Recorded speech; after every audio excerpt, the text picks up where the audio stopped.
this video, we will present the quality of services techniques implemented in the InfiNet wireless units. This video is structured in 3 parts: the need of the quality of services in a data transfer network, the general challenges that the QoS addresses, and the implementation of the QoS mechanisms in InfiNet wireless gears in order to address these issues. Hundreds of megabits per second flowing wirelessly nowadays are common.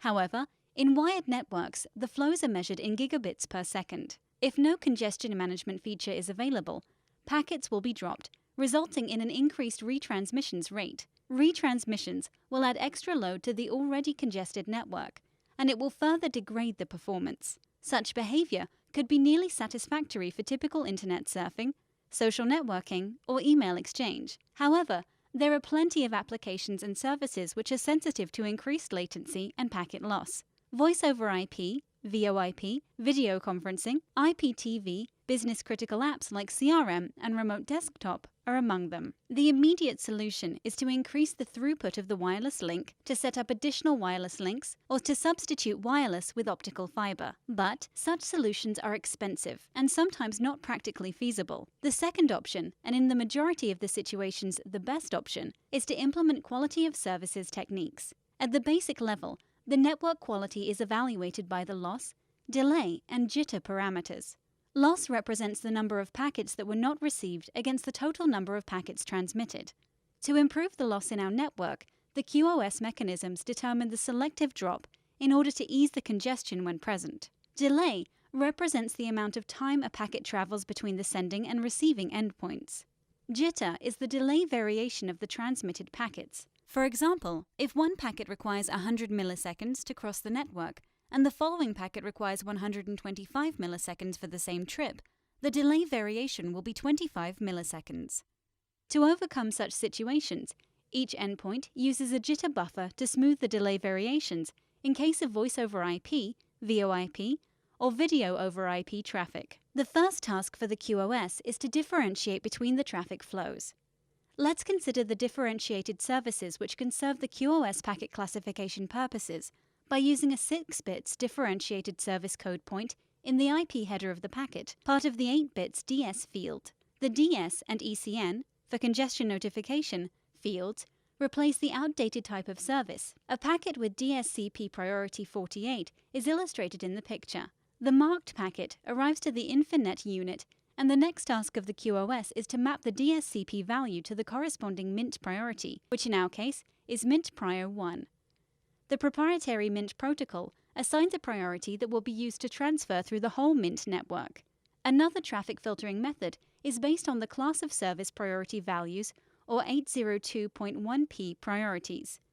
COS is a 3 bits field in the header of the Ethernet frame when the 802.1q VLAN tagging is in use. The second example shows a packet marked with COS priority 3. The COS priority is mapped to Mint priority 9 by the QM module inside the InfiNet unit. The conversion table between Mint priorities and 802.1p/TOS/DSCP priorities can be found in the product documentation. Additional traffic selection criteria are available for the InfiNet wireless units, including IP or MAC addresses, VLAN tags, MPLS EXP values, TCP or UDP ports, and custom PCAP expressions. The next task of the QoS is the traffic queuing and packet scheduling. The scheduling techniques determine when a packet shall exit a device based on its assigned priority. In the picture, we can see how packets with different priorities are sent in different queues.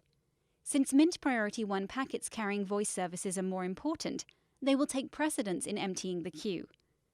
For this reason, it can be noticed that the business priority queue is filled in while waiting for the voice traffic to be transferred. The strict priority queuing is used in this example. The QM module supports strict priority queuing and weighted fair queuing scheduling algorithms. In case of strict priority queuing, packets within lower priority queue are not processed if the higher priority queue is not empty.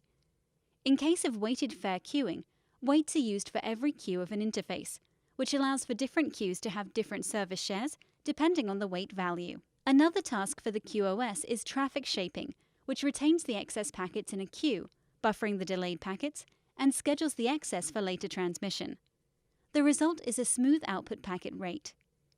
We can see in the animation how packets arrive to the InfiNet unit at random speeds, generating a fluctuating throughput.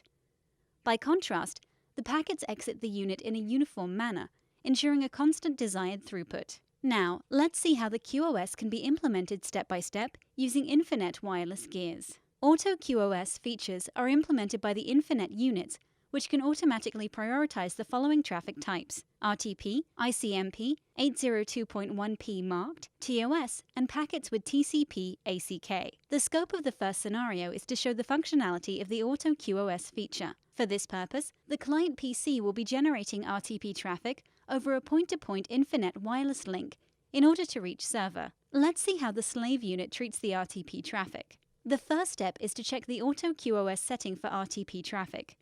Let's go to the basic settings in the QoS options section. As it can be noticed, the automatic prioritization for RTP packets is enabled. The RTP 802.1p tags and ICMP options are by default enabled. In order to see the effect of this configuration, let's check the general statistics for the RF interface. At this point, the voice mode is off, meaning that no RTP traffic is detected by the unit. We can also see in the Wireshark trace that traffic is sent over the link. I'll next generate RTP traffic from the client PC. We will be able to see this way how the voice mode status changes automatically to on, reacting to the incoming RTP traffic, and that the RTP packets are captured also by the Wireshark trace.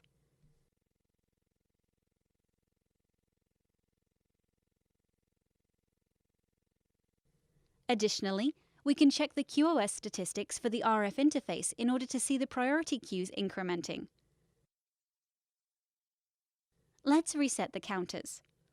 We can observe that traffic is incrementing in Q24 with mint priority 2 as expected. For full mapping of the mint priorities, the product documentation can be consulted. Let's consider now a different scenario. We'll assume that a CRM business platform requires 7 megabits per second guaranteed out of a total available bandwidth of 10 per second in order to ensure the desired quality of the CRM services. Without any traffic prioritization, and due to the specific of the FTP protocol, the data traffic between the FTP server and the FTP client will increase so much that the CRM platform will get less and less bandwidth. In order to address this issue, QoS policies will be applied for each type of traffic. The first step is the traffic selection. The FTP traffic will be treated as best effort, and it will be mapped by the QM module to mint priority 15. The CRM traffic will be marked with DSCP priority 16 and further mapped to mint priority 10. The last step will imply the definition of the bandwidth allocation policies. 7 megabits per second will be guaranteed for the CRM business application and 3 megabits per second for the FTP traffic. In case that only one service is running at a time, the whole bandwidth will be allocated to it. Let's see how this is done using InfiNet wireless units. In the Basic Settings page, choose the Extra Commands section. In order to dynamically allocate bandwidth between different services, we have to define a service class and specify the maximum bandwidth available. Let's create Class 1 with the maximum bandwidth of 10 megabits per second, as in the case of our specific scenario.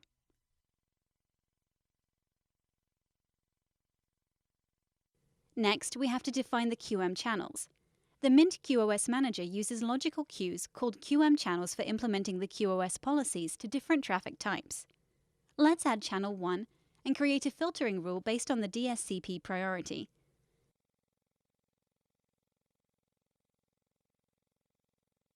This way, all the incoming CRM traffic marked with DSCP priority 16 will be bound to channel 1. In the same manner, I'll add channel 2 in order to use it for the FTP traffic. The last step is to specify the mint priorities and the bandwidth allocation policy. Let's map channel 1 with mint priority 10 and specify that it should use 70% of the available bandwidth in case of concurrent traffic with the FTP server. Otherwise, it can make use of all the available bandwidth.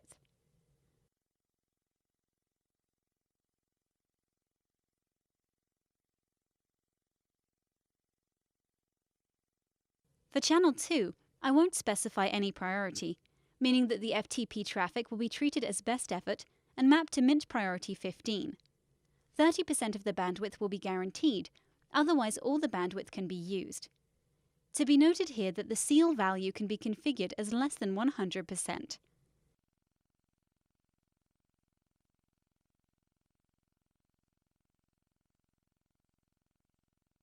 The configuration is finished, so let's save it and test it.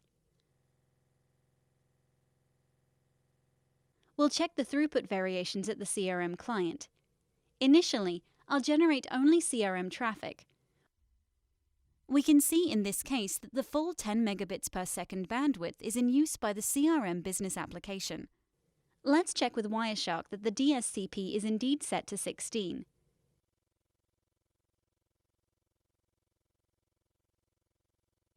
In the IP header, we can see that the packets are marked with DSCP 0 × 10 in hexa, which translates into a value of 16 in the decimal system. Now, I'll start generating also FTP traffic. It can be immediately observed how the bandwidth used by the CRM service has decreased to the guaranteed 7 megabits per second following the QoS policies I previously defined. It is therefore demonstrated that the CRM traffic has a constant 7 megabits per second guaranteed bandwidth in order to sustain the desired quality.